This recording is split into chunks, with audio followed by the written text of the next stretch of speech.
You buy this for $39.99, guess what, folks? You take the L away. You put a W there, baby. You're a winner, man. You're the real deal. You're picking up chicks. Let me tell you something. You buy this set at $39.99, baby, you're the cock of the walk, man. You walk into the bar and you just find the hottest chick and you go, you, me. Guess what? She says, why would I go out with you? Because I bought the deal on Wild West Deals for $39.99, that's why. She says, can I go home with you? That's how simple it is. That's how it works. That's what this set brings to the table. Because you know what she sees? She sees a man who knows what he wants. She sees a man who says, good deals don't get by me, baby. I move, I act quick, I act now. I go to wildwestdeals.com, boom. That's why you're hanging with chicks all night long. That's why you got guys like Michael Jordan calling you, wanting to hang out with you, baby.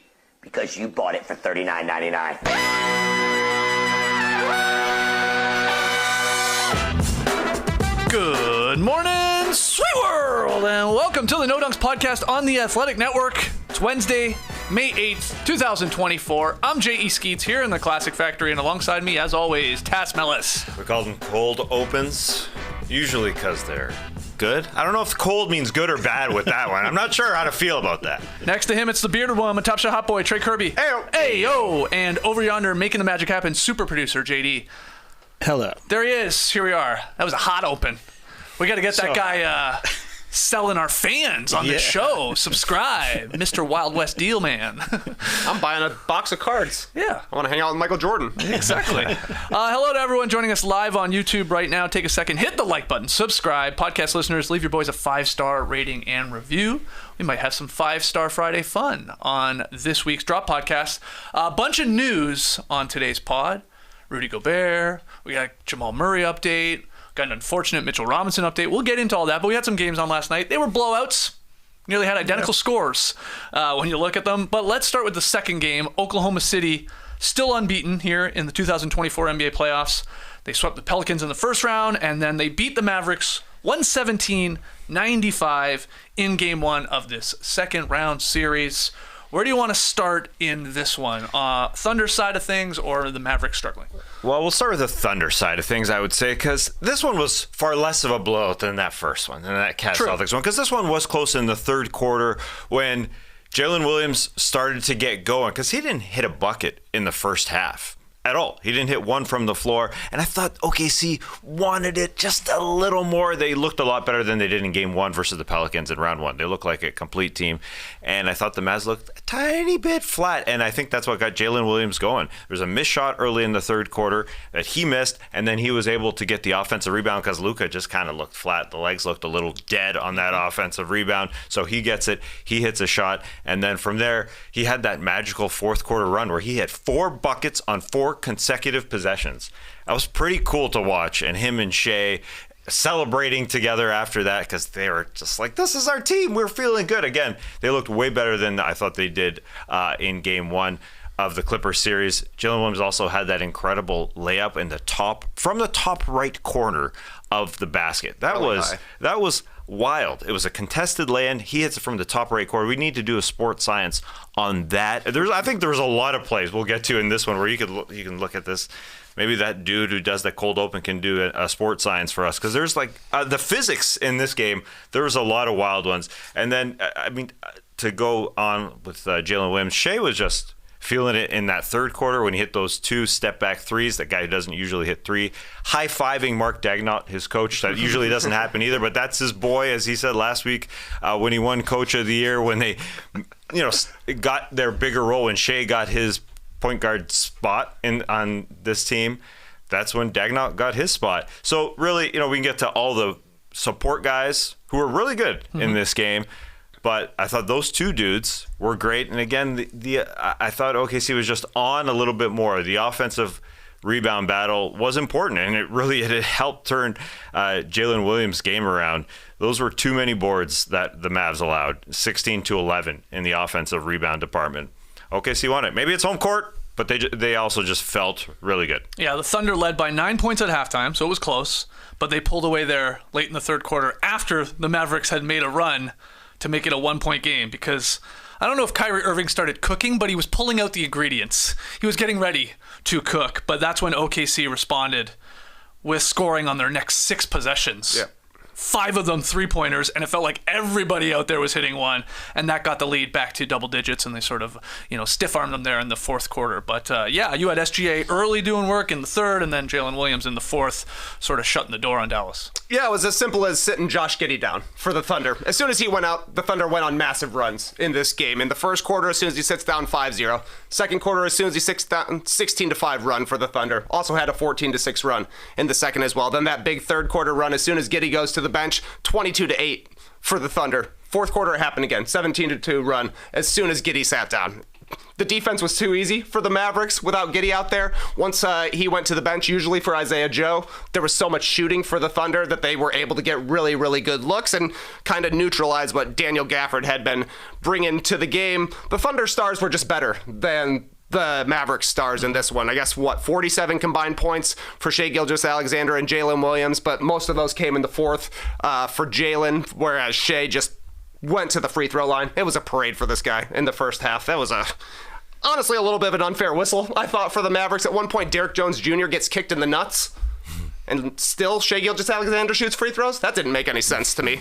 But he took a lot of free throws. He was in rhythm. And then Jalen Williams came alive in the fourth quarter. At one point, Ian Eagle said it sounds like the Arsenio Hall show in here, which was a perfect reference because Grant Hill's an old guy, too. Everybody barking, because he hit the 2 threes. He had that crazy scoop layup that you were talking about. High up the Gafford glass. blocked it in the first half. Yeah. Put it off the glass. So he said, I got to go higher. Got to go higher. And then he had the baseline dunk, sort of finished like his own personal run there, and everybody barking away. It is true that the officiating was strange. It looked like a different sport than if you were watching Minnesota-Denver. They were allowing everything to go in that game. Mm-hmm. While in this one, they were whistling everything. It was interesting. The Shai kicks his leg up.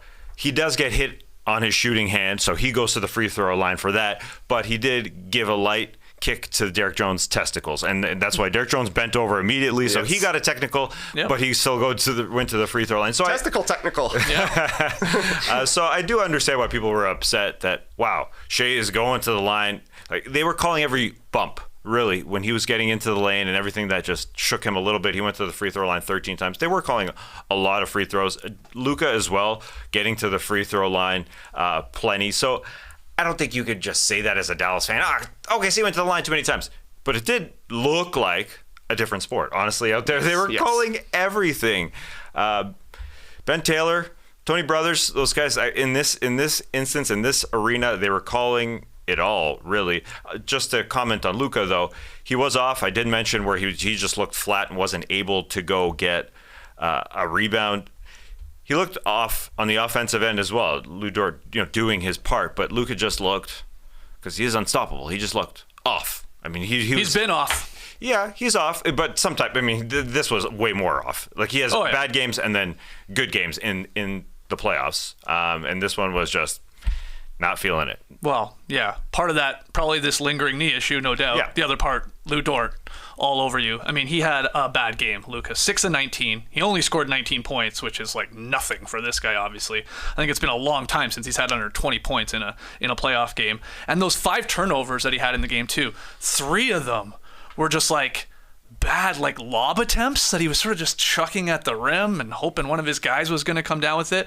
And then the other 2 were mainly because of Lu Dort, poking it out and hitting the floor and stuff like that. But yeah, he is. I would not ever want to step into the torture chamber. I definitely wouldn't want to when I had a bum knee, and it seems to be affecting him both offensively and then defensively as well. You said, there's very little hustle from him on the glass or definitely on defense. He looks like it's having an effect on him. He said after the game, TK, like, I don't think it's going to get better. No. Maybe in the offseason it will. But they play every other day now, too. That's right. So that's bad. But the Mavs defense looked the best when Giddey was on the court, and Daniel Gafford was guarding Giddey the entire time. They went on that nice run in the third quarter, and then Oklahoma City hit back right away. A great response from them to, I don't know, did Dallas end up tying it in the third quarter? They at least got it really close, and then it was instantly a huge run for the Thunder. Super impressive. The Gafford thing to me is such a double-edged sword. He had a nice game, Yeah.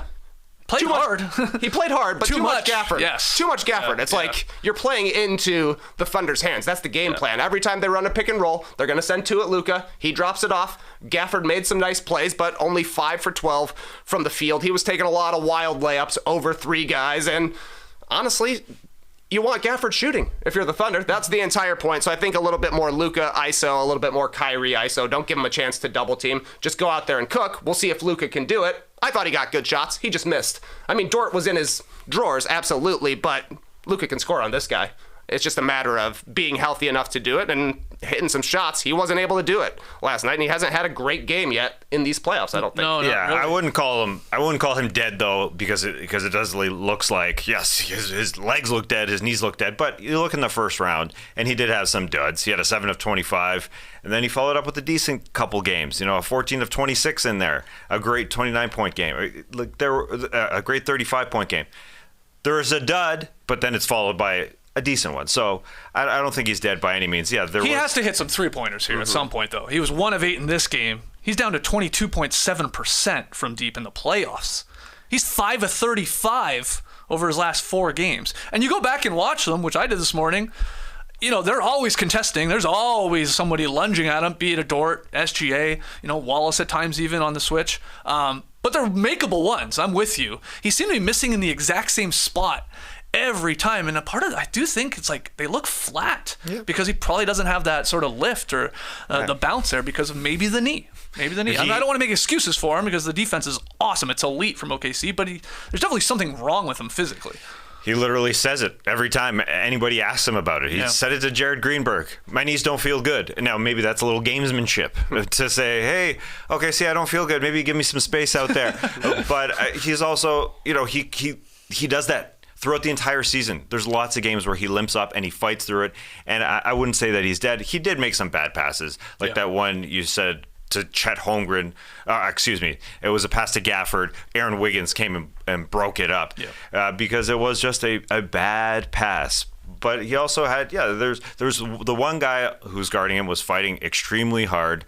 And Lou Dort, there's a pass from Kyrie coming to Luka, and Lou Dort just said, I got this. 30 feet away. He got in the way and blocked it. And I love the scheme of Lou Dort. I don't know if it's a purposeful kickball, but it's a kickball you can't call a kickball because Lou Dort does a little, Luka does a little crossover to Lou Dort, and he knows it's coming, so he kicks his leg out and hits his leg. Can't call it because it hits your shin area. It hits his shin, and he gets down and goes and gets it. He dove to the floor to go get it. That was the one that went the other way for a Jalen Williams dub, a kickball that wasn't a kickball. It's an interesting one. Oh, man. That one gets everybody going at the pickup runs when that happens. Well, it's a kickball. Well, I didn't mean to kick it. He threw it off my leg. Yeah. So it doesn't hit a foot, so it's technically not a kick. It's true. But it's a kick. So a smart move there by Lou Dort. Luka, just to remind you, too, was a great three-point shooter during the regular season. I mean, he shot 38% from 3 on very high volume. We're talking like 10 three-point attempts per game. So he can't get one to drop. In fact, he got one to drop early in this game. Did you see his reaction? Yeah. This was early in the game. It was like the first couple minutes. I think it was his second three-point attempt. And even then, he's like, oh, God, I hit one. And you're like, oh, okay, here we go. But then didn't hit one from there. He is really struggling. Let's talk about the Thunder reserves, though. You slipped it in there, TK, when you talked about Giddey going to the bench and these runs happening for OKC. The reserves accounted for 36% of the Thunder's points last night because you had Aaron Wiggins everywhere on that floor, chipping in 16 points. Isaiah Joe, where did you come from? Where did you go? He hit 2 threes. Wallace hit 2 threes while doing his 94 feet of defense on a Kyrie or whoever the ball handler was. And even the other Jalen Williams, 5 of 7, 9 boards, 2 assists. What a luxury for Dagnone to have the ability to go to any of these guys. I mean, really outside of Giddey, who even had moments when he was out there, nobody played poorly. Well, Gordon. For OKC. Gordon Hayward did his thing. He did his thing, running. That's right. He almost scored on a tip. That was close, man. The streak almost ended. He's going to get one. But, I'm talking about the main players, I guess. Everybody contributing here for OKC. Yeah, they were incredible. They completely outplayed the Mavs bench. Tim Hardaway Jr., he was back. Couldn't really make a shot. Derek Lively looked a little out of his element in this one. Gafford was certainly the better big man. Obviously, no Maxi Kleber. Green played okay. I thought they're going to need a little bit more from him because he brings a little athleticism to the table. But yeah, it was basically as soon as Giddey sat down, the Thunder took off, and it just kept happening and happening. This game was such a blowout that like the entire second half, I was just thinking, if you play for the Thunder, either your last name starts with a W or you've got a sick, very cool name. Cason Wallace, Aaron Wiggins, Kenrich Williams, Jalen Williams, and then you got Shai Gilgeous-Alexander, Chet Holmgren, Lou Dort, Isaiah Joe. The W's and the cool names. That's great. Yeah. And then you've got Gordon. Then you got straight up Gordon Hayward. That's why that's what I was thinking the fourth quarter of this game. Well, they did pull away. Look, the Mavericks, maybe Jason Kidd was thinking about that too. He waved the white flag with like, there was like 5 minutes to go. Yeah. I know they were down huge and your guy's banged up and like you got to play in 2 nights, so probably the right decision, but a little weird. It's weird when you see 5 minutes left to like, all right, bring in the subs. We're waving the white flag here. Mm-hmm. Yeah, I wonder if they cut Lugens Dort's name to Lou Dort just to make it a little extra cooler. He's always gone by Lou Dort. That's just a stupid joke. I do think Aaron Wiggins was awesome. I always think that Aaron Wiggins is probably the best player of all those players coming off the bench and just what he does. Obviously, he was splashing threes, but he backdoored Luka one time for a cut. He's everywhere. Yeah, he never stops moving. Got a steal on a lob to Gafford. Yeah, he just does it all, and I'm glad he's eating a lot more of Gordon Hayward's minutes. He plays extremely well. There again, yeah, like you said, they got a lot of guys coming off the bench that played extremely well. They did it all, man. They did it all. They just felt good. It looked like such a different team than round one, game one, where the lights may have been a little too bright or whatever was happening. Yeah. And this one, they were just ready. Well, it's not really fair that they're the youngest team in the postseason and they had the longest time off. They had like a week off here after they swept the Pelicans. They've played like 4 games in 22 days. That's what I'm saying. Like It's like, it's ridiculous. My goodness. So they looked ready to go, and look, Dallas stayed close, and there were parts where you're like, wow, when it got it to 1, you're like, okay, again, Kyrie's going here. We've seen this story before in the postseason. This guy's like Mr. Second Half, but then boom. Just a massive run to be like, take control of the game again. And yeah, SGA hitting those threes. He was feeling good. So the Mavericks are now 0-5 in game ones under Jason Kidd. I believe they're 1-6 for Luka in game ones. The good news is the Mavericks have been able to win 3 of their 4 series under Kidd entering this one. When they lose that game 1, they only lost to the Warriors in the 2022 Western Conference Finals. So you maybe are not panicking yet. If you're Dallas, you obviously want to get that split come Friday night? Is that when they play? No, Thursday night. Yeah. But the whole Luka situation, like, he's got to be the best player in the series, and I just wonder if he's going to be able to do that because of the defense they can throw at him and because of his knee. But he will be better in game 2. Yeah. Probably the shots will fall, but he has to be. You're not going to win games when he's going for 19 points, and even Kyrie had somewhat of a quiet game outside that little stretch. They combined for 39 points. Yeah. That's not enough. You need 39 from one of them. Yeah, they rely on Luka and Kyrie. They don't have a third guy like OKC does.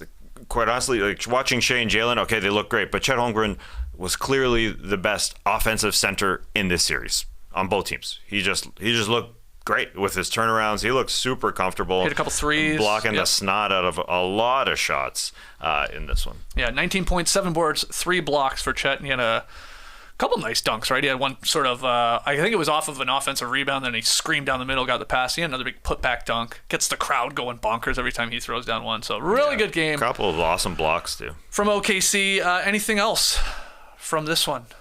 Derrick Jones Jr. had a nice couple of dunks. He had a really nice tip dunk, but my favorite was the one when Kyrie Irving threw a lob to Derek Lively, but Lively didn't know it was him. Luckily, 2 Derricks back there. Yeah. Derrick Jones Jr. playing backup, caught the alley-oop lob at about the dotted line. Yeah. Just took a dribble and dunked it. That was a weird play.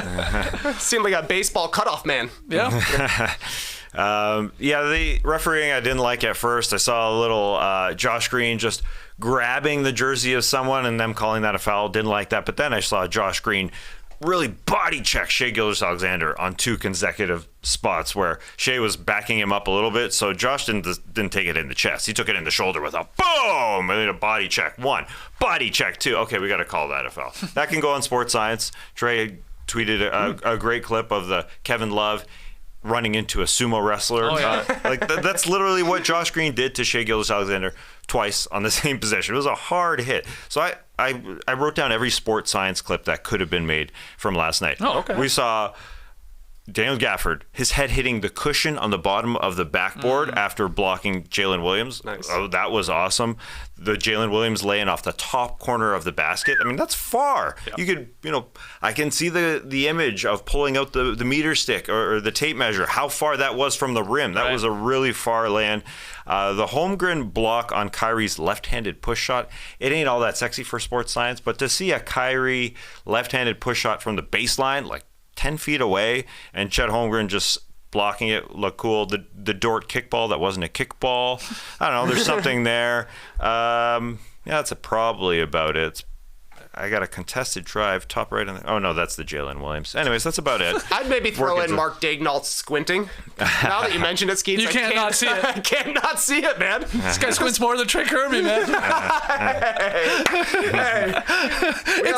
You can't unsee it, though. You can't unsee it. You Get really this guy can't. some sunglasses. I Paul Pierce style. almost wish I hadn't said anything, because that's all I think about every time they What are see you him. looking at? Yeah. He says he's got great vision. That's what he said. I've got such great vision, I don't even need you to open my eyes barely. Yeah. All right, so a good win from OKC. We'll see what happens on Thursday night is that game 2 there in OKC. I guess my final note, are you a fan of the way the Oklahoma City crowd split their free T-shirt colors? Blue, white, where it's blue, like white, a blue, block whites. of blue and a block of white and a block of blue. You a fan of that? More fan of like one uniformed color and how it looks on TV? What do you think? No problems? The Thunder get such good buy-in by guilting their fans into putting it on their shirts. It's really amazing. Yeah. It's like 99% of the people have the shirt on. Well, I mean, you heard Tim Bontemps talking pregame. They literally put you on the Jumbotron with a sign that says, put on your shirt and everybody will boo you until you do it. It's great. It is. I mean, that's a smart way to get people to put the T-shirt on. Just guilt trip them into wearing it. Yeah. It's like, you're not a real fan unless you throw it on. And then they stand up until they hit a shot. Yeah, they're into it, man. They're into it. I think Trae Young was at the game last night. I believe he was, but he was not wearing the T-shirt. Now, he plays for the Atlanta Hawks, That's so I true. understand That's that, true. but did they put him on the board and say, come on, put your T-shirt on? They should try it at least. Well, yeah. And like, would they try it with like Jimmy Goldstein when he's there sitting baseline? Imagine Jimmy Goldstein wearing a T-shirt. That doesn't make sense to me. Trae Young was probably a Thunder fan, though, right? Growing up, like for he would have sure. been there during the Durant and Westbrook years. I think he had a seat in the arena, from what I do remember. He was sitting on the in the upper area. Upper. He didn't have great seats. And he was a good fan. And do you think the Athletics own our good friend Andrew Schlecht, who you see right there with great seats, obviously, reporting on the game, so you want to remain unbiased as possible, but do you think even he's like, man, I should put the T-shirt on? No, he was wearing a button down, wasn't he? I know. Yeah, Sure. he wanted to. That's got to be such a weird feeling for Schlecht. Like, your team is straight up balling right now. They look incredible. You're sitting courtside, and you can't enjoy it outwardly. Yeah, well, no one told Lee Ellis that when he went to a Raptors game back in the day. It's going banging on the wall. Let's go, Raptors! Like, John Schumann's looking at him like, you're going to get us all fired, man. All right, let's move over to the first game from last night. It was also a blowout. The Boston Celtics picked up in the second round where they left off in the first round as well. Big win. Jaylen Brown scored a team-high 32 points. Derrick White added 25. And the Celtics notched their 4th win by 20-plus points in the postseason. So another ass kicking here. They hit 18 threes in the victory. But what'd you think of Game 1, Boston-Cleveland? I thought the Celtics felt absolutely zero resistance in this game. JB Bix had a mic'd up segment after the very first break in play. The first thing he says to his Cleveland Cavaliers in the timeout, we're giving up exactly what we said we didn't want to give up. They gave up 2 threes on the very first 2 possessions. Everybody knows that's what the Celtics want to do. The only reason this was close at all is because the Celtics went 6 of 22 from 3 in the first half. In the second half, they went 12 of 24, and that's an easy win for the Celtics. 18-11 on the 3-point board, and then they also won the rebounding battle, 55-38. This was domination from the Celtics. Derrick White, I don't know if he's the third option on this team, but he feels like a first option. This was a guy costing the Celtics playoff series back in the day because he wouldn't shoot threes, couldn't shoot threes, and now he's knocking them down to the point where he's like on list with Steph, Clay, Damian Lillard for guys who hit 23s over 5 games or something like that. It also helps him, I think, that Darius Garland is his primary defender because they put Garland into every single pick and roll. And I think the Celtics scored every single time that Garland was involved. He can't guard against this team because everybody has size on Garland. And it's just like Jason Tatum didn't have to have a great game. He didn't really have a great game. Jaylen Brown did. Derrick White did. And they smashed. Yeah. Derrick White's 28 3-pointers over a 6-game span are the most in Celtics playoff history. And then you said, he's made 20 threes over the last 3 games. There and you you're go. getting on the list there of the Currys and the Clays. I think Jamal Murray has done it as well over a 3-game span in the postseason. He can't miss right now. And you're right. I mean, that was 2022. It was like, this guy might be hurting them. And now he's turned into Ray Allen, for crying out loud. Crazy. It is pretty wild, but this game never felt really all that close. Yeah, Jaylen Brown was asked about Derrick White after the game and said he's just getting started. So is he going to get better? I mean, he looks obviously great, but he can be the third option. It is hard to look at this team and say, who is the number 3? It's either Kristaps Porzingis or it's Derrick White. And Derrick White, he was going at Garland. It was a little disappointing to see Darius Garland lack the ability to just move fast enough, to get in the way fast enough. But then Derrick White just got confident taking contested threes. He just felt so good at whatever was in front of him. And whoever was there, he was going to shoot in front of him. It was cool to see the Celtics play like they could play against the Minnesota Timberwolves in the finals. Not looking ahead to it, but I am looking ahead to it. They were winning 50-50 balls, and that's what you got to do against the Minnesota Timberwolves. And the guys, I didn't mention when you mentioned Tatum and Brown and Derrick White and Porzingis, the other guys like Drew. He's the guy who, what he was signed for was doing that. He was scrapping and taking open threes. Derrick White also was doing that. They were just ready to play. And I think they're probably fine with nobody talking about them. Maybe because Miami won game 2 of their series. Everybody was really not putting Boston back into the finals. Like, they aren't in the headlines as much as they were during the regular season. But I think that's fine with them. They just come out and it should be. Everything is business.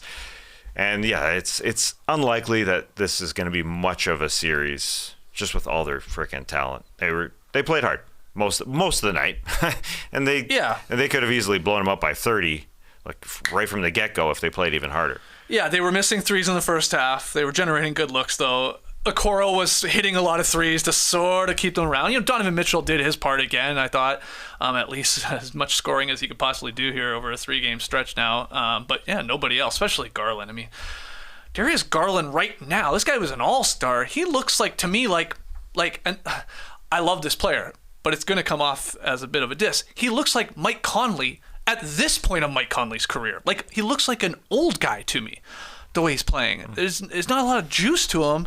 And he's getting exploited, and I guess he had moments in this one where he scored inside at least, and a couple little nice flip-ins around the net, but not enough. And this guy we were like talking this guy, but I remember there was debate like, who's going to be the real lead guard on this team now? That's not a conversation at all. He's not that good right now.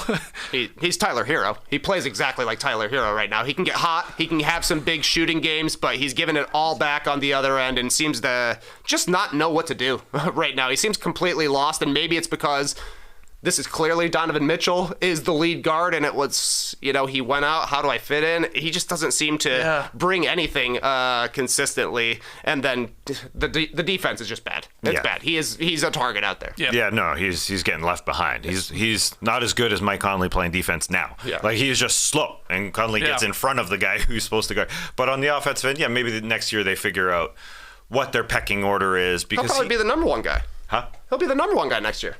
Dono's gone? Oh, yeah. But he's signed. Yep. Yeah. Trade him before he leaves. Yeah. You think this is the end of Donovan Mitchell here in Cleveland? Yeah. Where you got him going? Miami. Oh, jeez. Here we go. Tyler Hero coming back.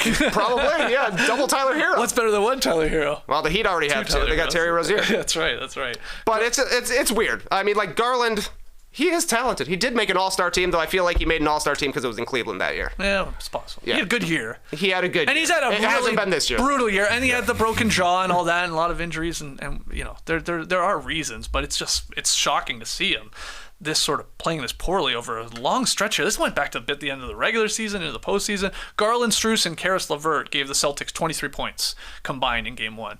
We said somebody's got to help out Mitchell if they have any chance to pull off a win here, make this a series, and really no one did outside of Okoro, who hit some threes, like I said, early, sort of cooled as the game went on. Yeah, it is unfortunate. Both Garland, we're not even talking about Mobley on the offensive end. Those two guys have got to go into training camp and October, November, if they're still there, and learn how to play around Donovan Mitchell and then play together, because that didn't happen this year. Their great 2 months were without those two guys I mentioned in Garland and Mobley. So they got to figure something totally different out, because Garland just wasn't comfortable. Like that first three, he was so short on. It was so flat. And then he did hit a couple buckets in transition and all that, but they weren't there. And even Mobley, he was not assertive enough. Like they brought it on the broadcast. Like, he's not even looking at the rim. Yeah, on that offensive rebound, he's 3 feet away. When he got an offensive rebound, he should be dunking on Derrick White, because that's who he got it over. And he passed it out. They're not right. And in a Celtics arena that I didn't think was all that loud. OKC's arena was way louder. I thought Celtics arena and fans were just kind of hum-ho. I mean, it was fine. Yeah, Tim Bontemps, I think, called it like an early November game vibe. It felt regular season-y. It did. Yeah, it did. Look, they have the team, the fans. They got bigger plans than beating the Cavaliers in Game 1 of a second-round series. But it's I do go back to like Cleveland also asked for this matchup in a weird way, right? They wanted Orlando to win a first-round series, but that then put them on this side with the juggernaut Celtics. So this isn't really all that shocking. But I will give some love to. It was not juggernaut shocking. It was not. Give some love to Boston's backup bigs, obviously getting a bit more of an opportunity with Porzingis out with injury. Luke Cornett, 12 points in his minutes. Damn those blocks. Those were nice. 10 boards, yeah, a couple blocks. He was really good. And then even we saw a little Xavier Tillman there, a little stretch, but he was effective. Obviously getting some burn there with KP out. But this series is not going to be an issue not having KP. I don't think they can win a title without him, but this series I believe they can. I'd like to see him at least tested, before the finals. Right. It'd be cool to see the Celtics play a game that's tough. Yeah. And in the conference finals, if they get the Knicks, so it sure feels like getting the Knicks, they could be a little bit tired going into Boston to play them. Because this is going to be number one, should be a longer series for New York. And two, everybody's injured that we'll get to, and they're just playing all their guys at the top of their rotation a lot of minutes. So this could be an easy trip to the final. Yeah, to illustrate that point, I saw Ziller write, it's possible that the Celtics sort of star players will have played like 300 minutes by the time they get to the conference finals, where it's very likely the Knicks players, if it's a long series, will be at like 600 minutes. They'll have played like twice the amount of minutes. It's in play if Boston takes care of business here and the Knicks have a longer series and these guys continue to play 45 to 48 minutes. That's pretty crazy. And they're obviously banged up too. Yeah. One final thought on Derrick White that I saw from CBS Sports that I think probably rings true here is if Boston does indeed go on to win a championship this season and they finally get over that hurdle, Derrick White is clearly going to wind up being their version of what Aaron Gordon was to the Nuggets, what Andrew Wiggins was to the Warriors, what even Brook Lopez was to the Bucks. The idea of like this guy that you get for a fairly decent amount, not a lot is what I mean, like I think it was a pick and maybe a deep swap in the future for Derrick White, but a guy that you get who has limitations but then unlocks them. And we saw that with Aaron Gordon, his movement off the ball, playing with Jokic. Defensively, Wiggins locking in, Brook Lopez too, becoming an elite sort of rim protector. And Derrick White, it's not the defense. That's what they knew they were getting. It's the idea that, again, this like suddenly like this guy's the greatest three-point shooter ever. So I think there's a lot of truth to that. It's like finding that sort of that third guy, that fourth guy, whatever you want to call them, to unlock your team to maybe get you to the title. Absolutely, yeah. A lot of basketball still to go, though. That from CBS Sports, and I heard you say that, and I said, I think I said that before. So I did a quick Google of my docs. Yep, I said that. After Game 4 against Miami, he had a 27-point game. It looked exactly the same. And 2 big blocks. He plays defense. Like, he gets physical. He's a physical dude. He gets after it. Can you name a single player that was traded for Derrick White? No, I mean from Boston. Do I have it right that it was a first-round pick and like I think a future swap? First-round pick, and they do still owe a 2028 first-round pick. That one could really come back to bite them. You never know. You know. No, and I don't know. Who are the players? Romeo Langford. Oh, I know the name. Josh Richardson. I knew that. The 2022 first rounder became Blake Wesley. Holy moly. Heisty. Spurs are like, fine with us. We got Wemby. Yeah. That's why we traded him. Yeah, Well, yeah. they traded him right before they traded DeJounte Murray, right? Well, that's when they decided our best two players, we're done with them. It's an interesting move by the Spurs, but they wanted to get bad, and they did that. They did that very well. Any other notes on Boston, Cleveland, game 1? All right. Yeah, I will just say I always love to see Donovan Mitchell do the Dwayne Wade like dribble down and then like the high pickup over. I love that, but Payne Pritchard just ate it. You don't see that happen. You don't really usually see a guy. You always see guys stretching out their arms. If you have a Donovan Mitchell / Dwayne Wade dribble, it gets over the arms. But Payne Pritchard just gobbled it. I was going to say, if you like stuff. that move, you're going to love it when he's in a Miami Heat uniform. When he copies Can't it you exactly. Can't you see like the video sort of transition edit right now? Yeah, I think they may have done that already. I'm sure they have. I think Dwayne Wade's production team has already done that. I think because he sees himself in Donovan Mitchell for sure. Yeah, Mitchell calls Wade his mentor. Wade bought part of the Jazz when Mitchell was there. Oh yeah, that's true. Didn't work out there. All right, those are last night's blowouts. Let's get to some news. The big news from yesterday, it came fairly quickly because they have a big break between games 2 and 3, but the Nuggets guard, Jamal Murray, was fined $100,000 by the NBA. He did avoid suspension for throwing multiple objects in the direction of a game official during live play. That is what the league announced yesterday, and I was quoting them there on the throwing multiple objects part. Murray tossed a towel. He tossed a heat pack late in the second quarter, basically at Mark Davis, and nothing happened. They sort of missed it. KCP quickly grabbed it, chucked it off, but $100K. And no suspension. We talked about this with Kirk Goldsberry on yesterday's pod. This is what we thought there would be a substantial fine, and he would probably be able to play in game 3, but any other thoughts on this? It is funny that he threw a towel first. Yeah. And it wasn't even close to the court.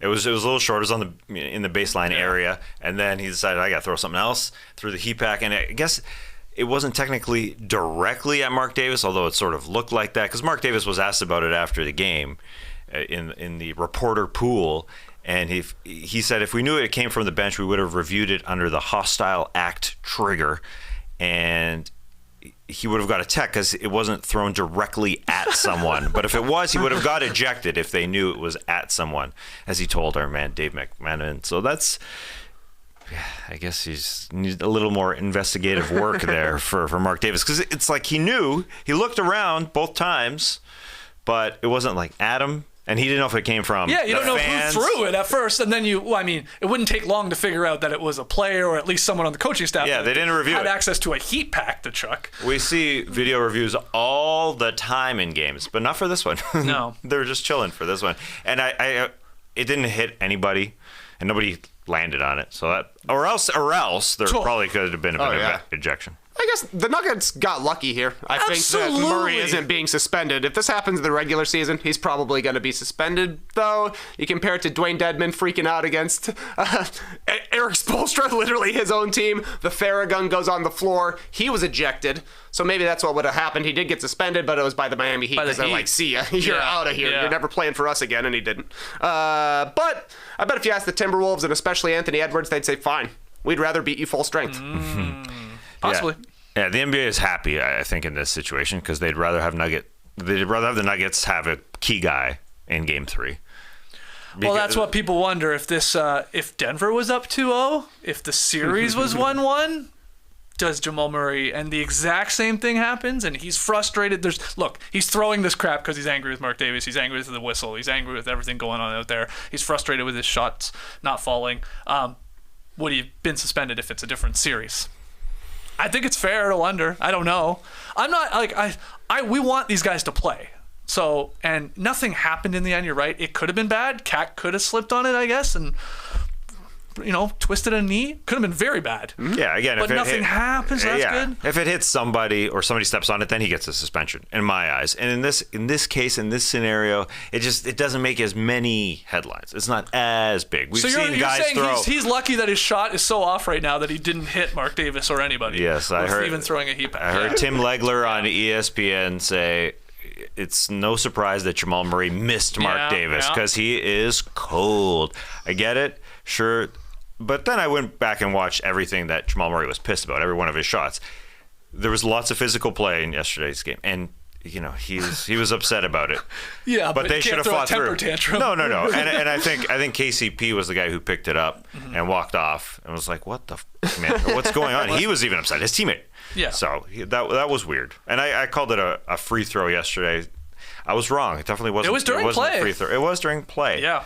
But it seemed like kind of dead time. I think Towns was basically making a layup almost exactly when it happened, if I remember correctly. Well, I thought he may have been throwing the heat pack because it looked like Karl Anthony Towns like double dribbled in a way, but it was hit by the Nuggets player. I thought that's what it was. I thought that's a bad call, sir, but it wasn't. Yesterday I was calling it a heat pad.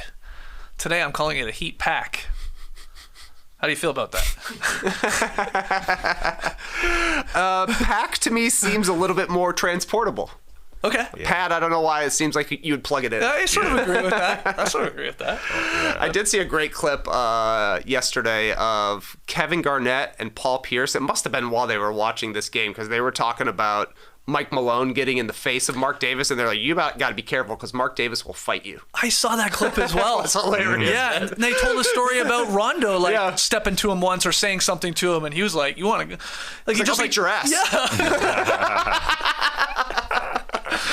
That's pretty crazy, man.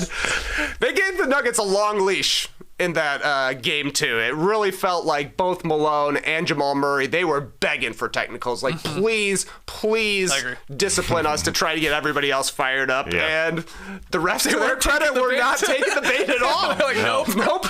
I'll fight you in the summer. See you in the ring. All right, so Jamal Murray, in theory, if he's good to go because of his injury or this lingering sort of shin splints and leg injury, he will be playing in Game 3, but the wallet's a little lighter there. $100K cost him. You think it was $50K for each thing, or $100K just for the heat pack? You think the towel dinged him at all? Yeah, he said that heat pad looks cheap. Get a heat pack. Here's $100K. I guess it was. I Googled, does Mark Davis fight? Is Mark Davis a fighter? Unfortunately, the Mike Tyson-Jake Paul fight came up. Oh, okay. That's all why did that come up? I don't get it. All right, other piece of news here. This is big news here for a series in the Eastern Conference. Mitchell Robinson has a stress injury to his left ankle. He's now the third key player for New York that they're going to not have or lose during this playoff run. No Julius Randle to start, Bogdanovich, now Mitchell Robinson. The Knicks said Tuesday that Robinson would be evaluated again in 6 to 8 weeks, but that essentially rules him out no matter how far they really go in the postseason. If they go to the finals and win the whole thing, Mitchell Robinson, man, this guy's cursed. Absolutely cursed. He cannot stay healthy. Constantly banged up. This is the second time this season he's been ruled out for the season. That's true. Right? Like, they were looking for an injury dispensement or whatever it's called from the NBA earlier this year, but get your allergy meds ready. It's time for the big sneeze. Precious Achiuwa, next man up. Get in here. His energy, I think he can match Isaiah Jackson. They kind of play similar styles. He can run with the Pacers better than an unhealthy Mitch Robinson, because, man, this guy was limping up and down the court. He looked so bad in game one. I was upset we didn't bring it up. I mean, we didn't really need to because there was so much else going on, but he looked so heavy and so slow, and I didn't trust it, obviously. Totally. But Achiuwa, he's not Mitchell Robinson on the glass because only Andre Drummond is Mitchell Robinson on the offensive glass. But still, since getting to New York, Precious has a 13.3 offensive rebound percentage. That would be 7th among qualified players. So he still hits the glass. Yeah. And he's going to be going against a smaller guy off the bench in Isaiah Jackson as well. So I kind of think the Knicks can survive this. It's good to have a third center who can actually play, because Mitchell Robinson used to start and Isaiah Hartenstein was the backup guy. I don't think we're going to see Jericho Sims, but I guess he's an option as well. But Achiuwa's got to be the dude. It's a good trade that they made with the Toronto Raptors for OG Anunoby and Precious Achiuwa. It comes in handy here for sure. Yep. It does, like, big picture, you look at the New York Knicks and you think, oh man, everybody is injured and they play. I shouldn't say everybody is injured. Their starters are all playing, but they play those guys lots of minutes and then their backup guys go out. So you think, oh, this is bad. Boyan Bogdanovich out, Mitchell Robinson out. But I do think in this series, it's not a big issue because of who he's playing and Isaiah Jackson. I mean, Mitch, doesn't look good in game one. It didn't look good in round one where he missed one game because of an ankle injury. He was limping around against Joel Embiid. He looked like he was extremely injured, and Isaiah Jackson is quicker than him.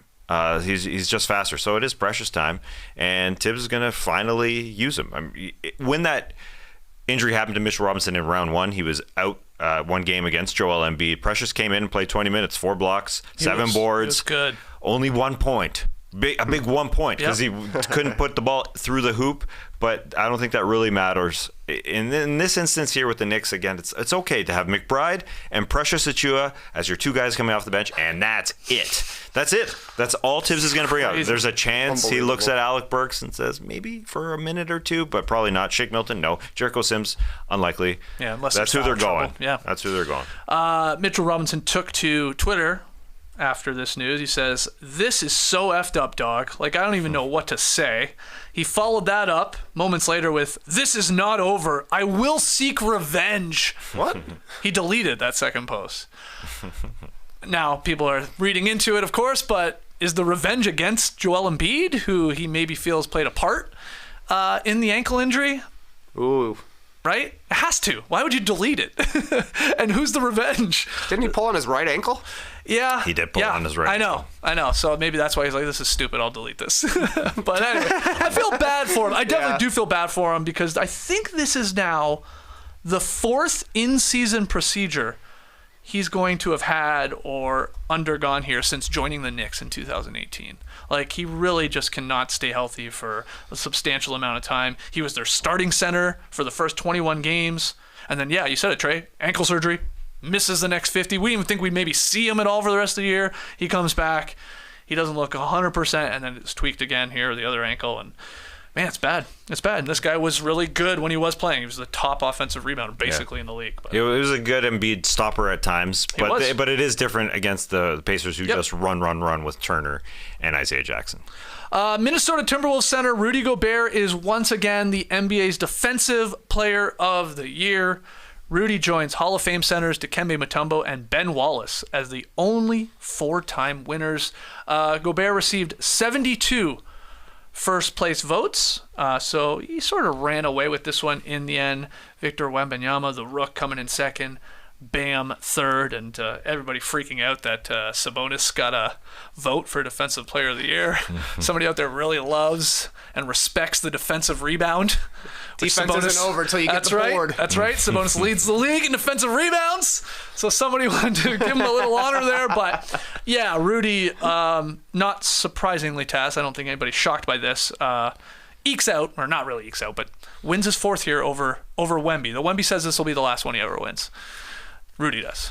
Wemby's going to win 10 straight. For sure. Maybe, yeah. Not surprising, but so much has changed as far as Rudy Gobert's personality, just his reputation over the last few years since he won it in 2021. We all wondered the last 2 years, is he getting a little slower? Can we estimate, do a little sports science on how he gets from the lane to the 3-point line? Because he did look a little slower for the Utah Jazz. Can he guard that amount of space? But he's guarding everywhere, something that Dikembe and Ben Wallace didn't have to do in terms of guarding the 3-point line as much. He guards everywhere, and that's clear. He's on an incredible team that works for him, and he doesn't have to be an offensive player like he had to be a little bit more with the Utah Jazz. He just has made everybody's the pecking order there just perfect, and he's helped out Karl Anthony Towns become a better player because he doesn't have to defend anything, and his teammates like him, which I don't think it was part of his reputation before, but it's not. People like him, and they like playing with him, and he's a very fit guy. I saw him with his shirt off recently. Extremely fit. Extremely fit. The Timberwolves had the best defensive rating. They allowed the fewest points per game. They held opponents to the lowest field goal percentage in the NBA. Gobert ranked, near the tops in a lot of your defensive categories, even your defensive rebounds and blocks and all that good stuff that you want from a defensive guy. We thought Rudy might win this in his first year in Minnesota, and it didn't go well. And they sort of underwhelmed, and then so it just took a year. And obviously, this is always a team award. It is. And he's got incredible perimeter defenders now, unlike when he played for Utah. He was winning Defensive Player of the Year because it was like, holy crap, everybody gets by those guys out there, and then he's got to clean up their mess. Now he's got guys that are dogs out there on the perimeter, and this is how you have the best defense in the league. I think the Timberwolves' perimeter defense is making his Utah Defensive Player of the Years look better now. That's interesting. You're like, one team was starting Joe Ingles. One team starts Jaden McDaniels, you know? Like, think about what this guy was cleaning up, playing for Utah. But this guy's having probably the best week ever. Right now, shout out to VH1. His son was born, skipped a playoff game, didn't matter. They're up 2-0, and now he's winning his 4th Defensive Player of the Year. Put him in the Hall of Fame already. He'll never forget this week. You believe he's going in the Hall of Fame. We don't need, I think I want to speak for you there. I guess so. He's got 4. Yeah, just 3 guys. How do you keep him out? Yeah.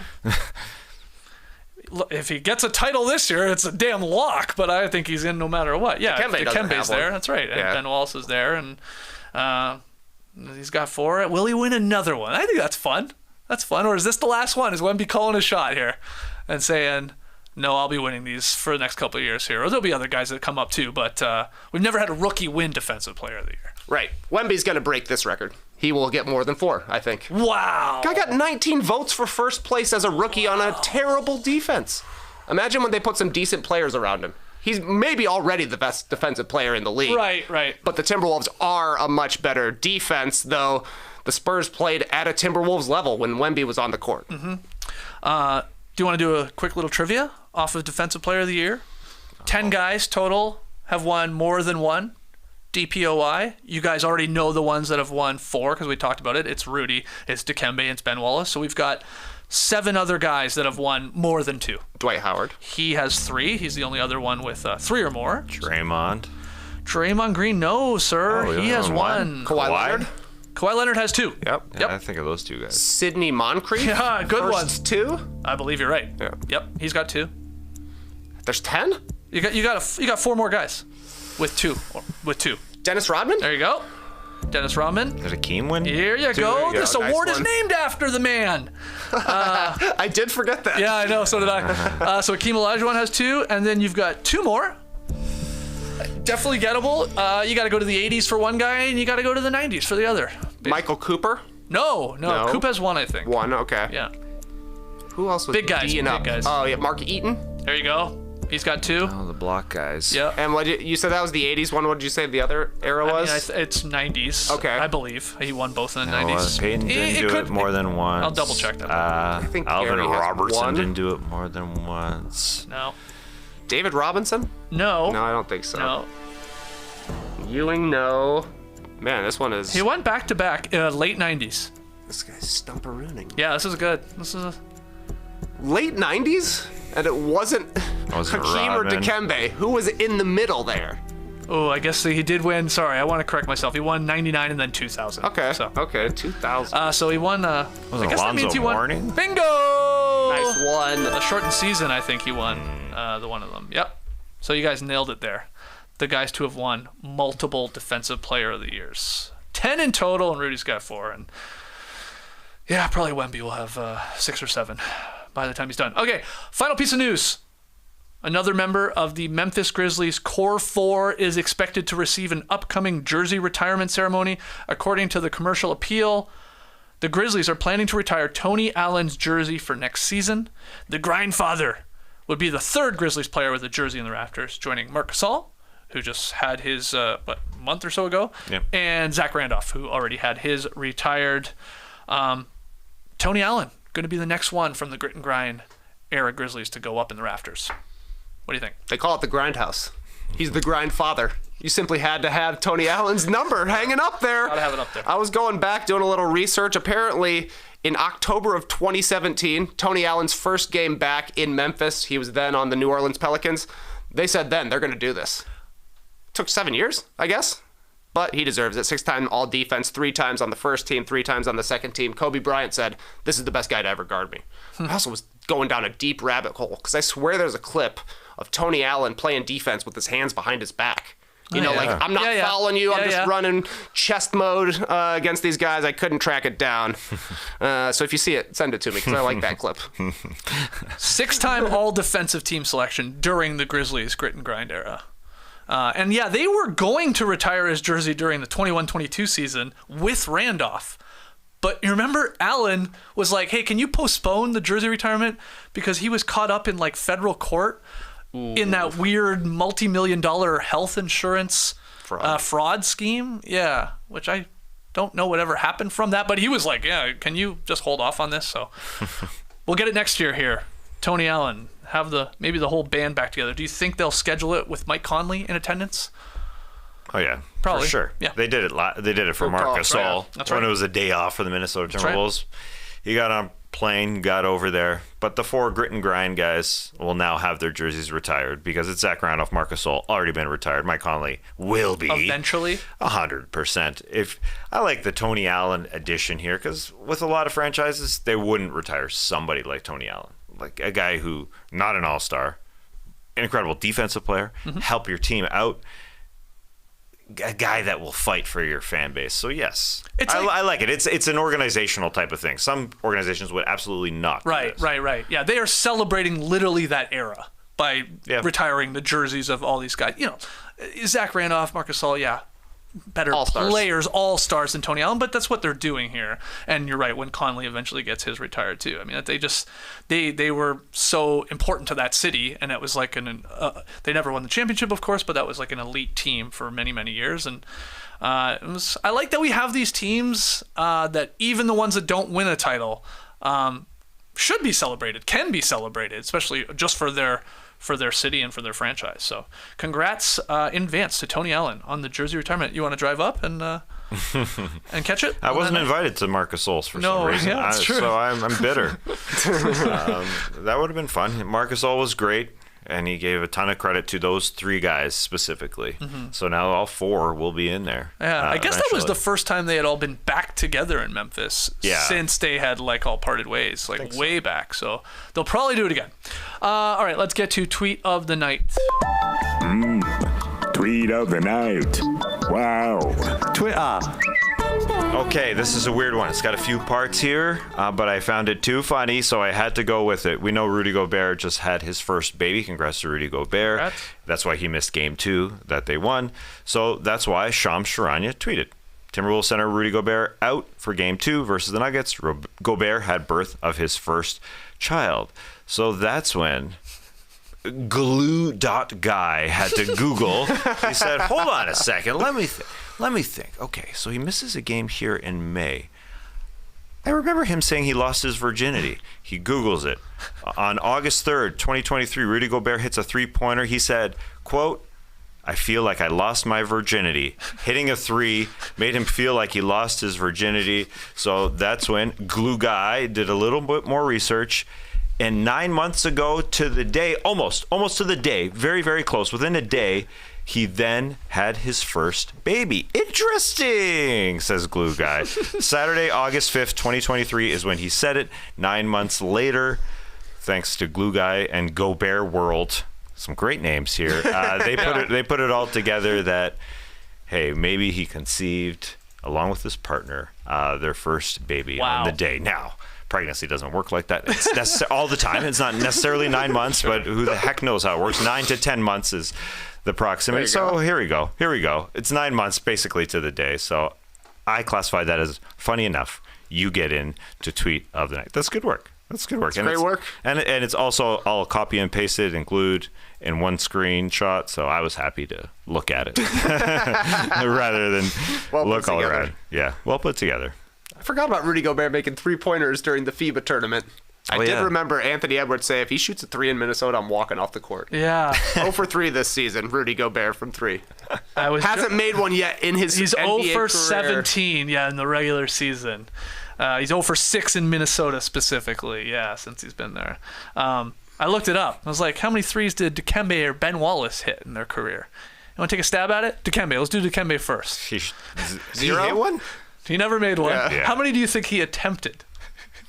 I mean, he played a lot of seasons. Played a long time. Very long time. 25. One heave per season. You are so high. You are way too high. Dikembe Mutombo, if you want to count the playoffs, which I will, in his career, 0 for 3.